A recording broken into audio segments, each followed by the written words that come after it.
Assalamualaikum warahmatullahi wabarakatuh. Kembali lagi di channel saya Hanifah Raffi. Jadi pada kesempatan kali ini saya akan mereview salah satu laptop keluaran dari HP, yaitu HP 250 G8.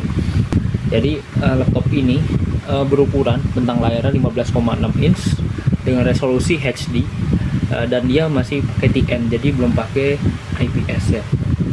Dan resolusinya juga belum Full HD. Dan prosesornya dia menggunakan Intel Core i3 generasi 11. Jadi Core i3 generasi 11 ini untuk sekarang, pas ketika video ini dibuat, ini bukan generasi yang paling baru ya untuk laptop HP saat ini, yang kalangan yang tidak terlalu mahal.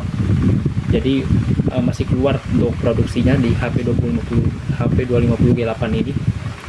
Dan di sini kalau dari keyboardnya ini, di sini ada numlock kayak juga ya teman-teman. Jadi di kanan itu ada numlock, yang kirinya ini ya seperti laptop 14 inch. Jadi kalau misalnya buat akuntansi ataupun buat ngetik-ngetik perhitungan, ini enak ya teman-teman. Jadi kita tidak perlu memakai sebuah tombol angka yang ada di atas ini, jadi langsung ke sini seperti kalkulator. Dan untuk webcamnya di sini disematkan di bagian atas. Untuk webcamnya jadi resolusinya udah HD 720p. Jadi bisa dilihat di sini ya teman-teman. Untuk dari segi engsel, dia engselnya mengikuti laptop zaman sekarang. Jadi dia menjadi satu kesatuan di tengah, tidak yang pisah di sini kanan satu, di kiri satu, gitu ya teman-teman. Jadi lebih awet ya kalau seperti ini. Dan untuk dari mousepadnya, ini bisa lihat di sini untuk mousepadnya, dia masih menggunakan yang seperti ini ya teman-teman. Jadi ada pencet kiri, kanan, dan di sini untuk buat kursornya. Jadi sih kalau saya lebih suka yang model kayak gini ya. Jadi kalau misalnya pas diklik itu nggak ketekan gitu. Kan kadang kalau model yang sekarang integrated jadi satu gitu, kadang kalau kita mau geser gitu ketekan. Kalau ini kan beda ya. Ini buat kursornya, ini buat klik kiri dan klik kanan. Lalu kita lihat dari sisi samping ada apa aja sih. Jadi di sisi samping itu dia ada port. Di sini port RJ45 ya, di bagian sini. Lalu ada port HDMI, ada port USB Type C. Di sini ada indikator dari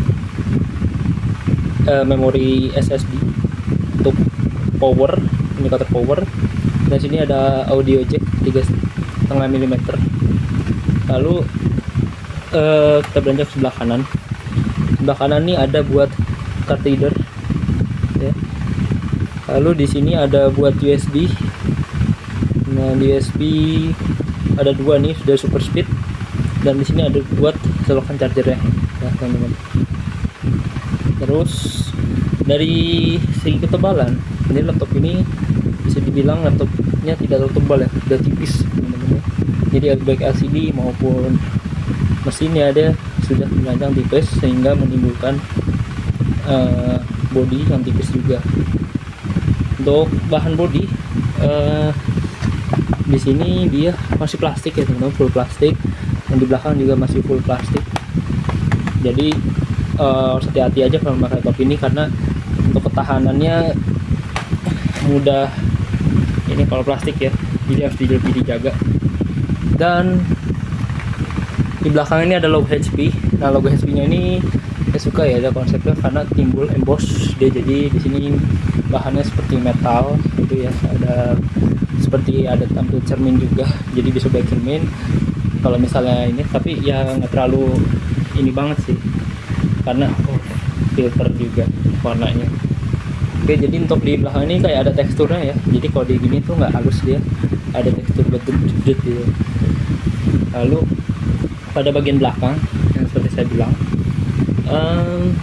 dia berbahan plastik, tetap berbahan plastik, tapi di sininya untuk mengupgrade sebuah RAM ya. Jadi untuk upgrade sebuah RAM di laptop ini, teman-teman tuh harus membukanya satuan gitu. Jadi bukanya itu satu panel seperti ini ya.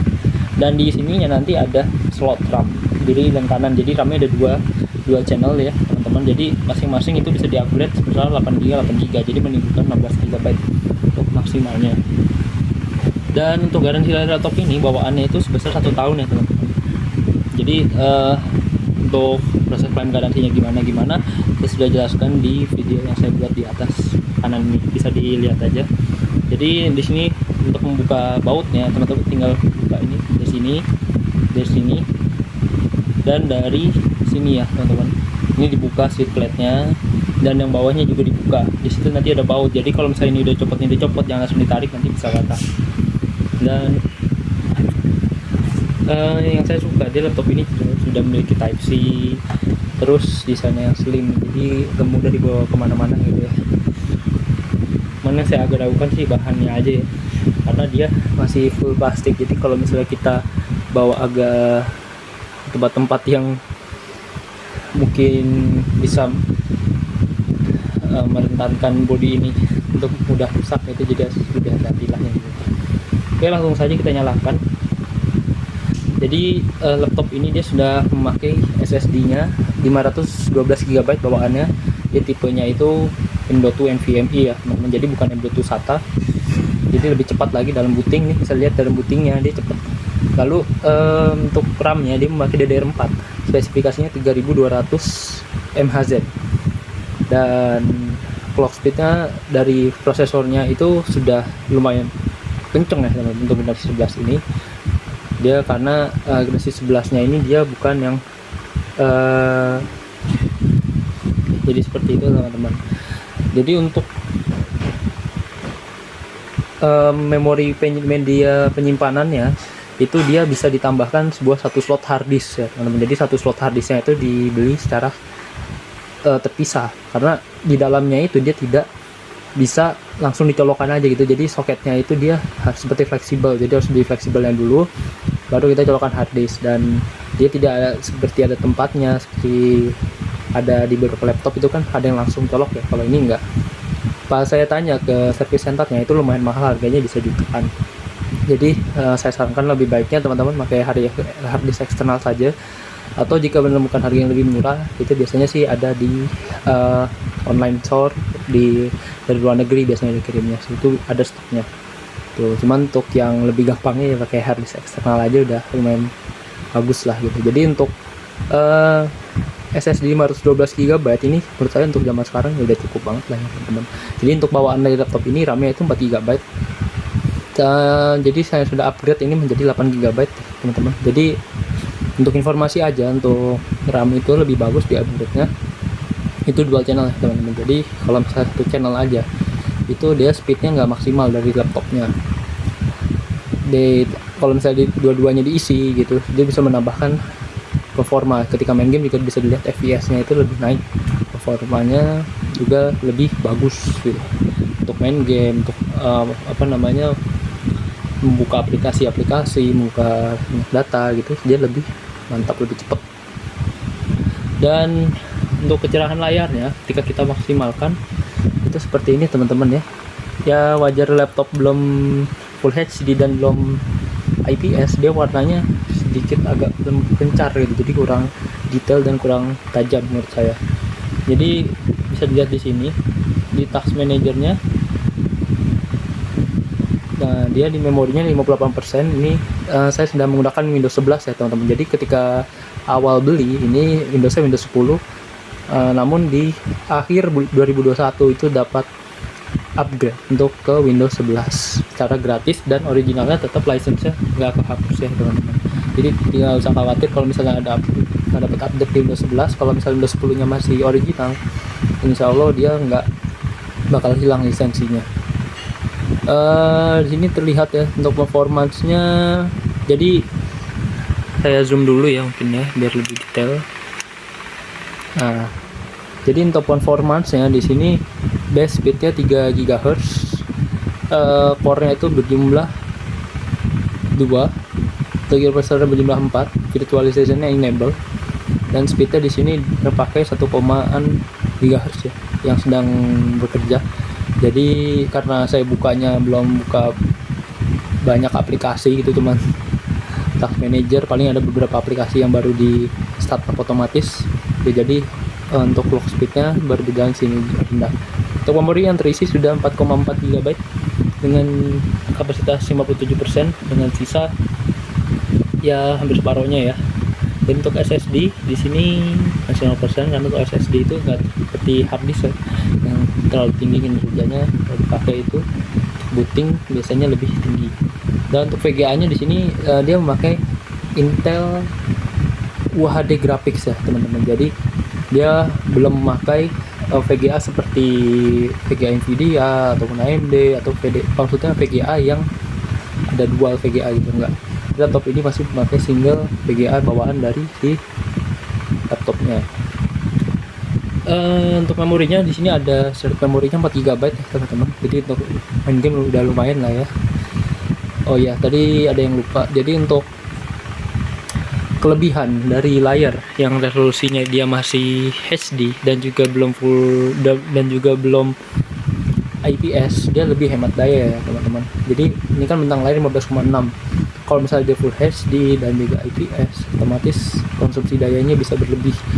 Makanya saya ada bersyukur juga ketika dibuatkan HD dan 15,6 itu hemat daya. Jadi teman saya sampai bilang, kok ini laptopnya hemat banget ya, tadi nggak dicas-cas ya. Itu dampaknya satunya itu. Kedua ya dari prosesornya, ini prosesornya generasi 11 Intel Core i3, dia sudah hemat daya, ditambah dengan VGA nya juga dia bawaan gitu, jadi untuk konsumsi power tentu lebih hemat.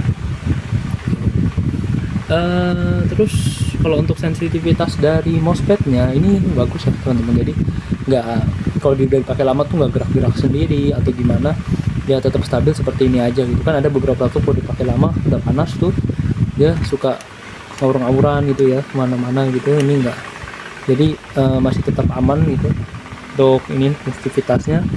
Untuk keyboardnya coba kita fokuskan. Nah untuk keyboardnya ini enak ya, dia nggak terlalu dalam, cuman ya saya bilang nggak seperti laptop HP zaman dulu yang dia tuh empuk gitu. Kalau ini lebih ke mudah ditekan aja gitu, tapi nggak menimbulkan asam. Dan di bagian kanan nih ada buat ini ya, tambahan tombol-tombol. Kalau 15,6 ini pasti dapat seperti yang bentuk kalkulator gitulah.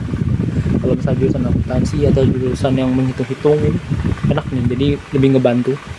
Yang separuhnya ini ya banyak laptop 14 inch, untuk ke bawahnya dia sudah ada fitur ini. Untuk jumlah speaker dari laptop ini dia jumlahnya itu ada 2 ya teman, kiri dan kanan. Jadi bisa dilihat dari sininya, walaupun dia nggak mencantumkan Dolby Atmos, tapi speakernya tuh sudah 2 atau sudah stereo. Mungkin sudah menjadi standar juga dari HP. Untuk kualitas speakernya juga bagus sih menurut saya. Dia nggak terlalu nyaring dan juga bassnya masih dapet gitu. Nah kebetulan untuk dari layarnya sudah dipakaikan anti gores ya teman. Jadi saya sarankan untuk laptop itu dipakai anti gores ya, walaupun nggak touchscreen, tapi kita menjaga aja agar misalnya dari debu, partikel-partikel debu kalau misalnya sama nempel juga bisa menimbulkan baret. Jadi usahakan dipakaikan aja ya teman-teman. Lalu apa lagi ya yang mau dicoba untuk kamera ya, mungkin kita coba untuk kamera seperti ini teman-teman. Hasilnya ini untuk gambar tangan ya, tajam sih ya teman-teman. Untuk laptop HP itu udah terkenal tajam untuk kameranya dibanding laptop yang Windows lainnya gitu. Terus sudah, menurut saya sudah termasuk yang tajam gitu.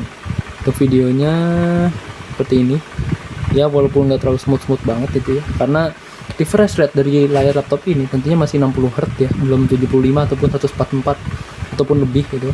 Jadi ya ala kadarnya aja.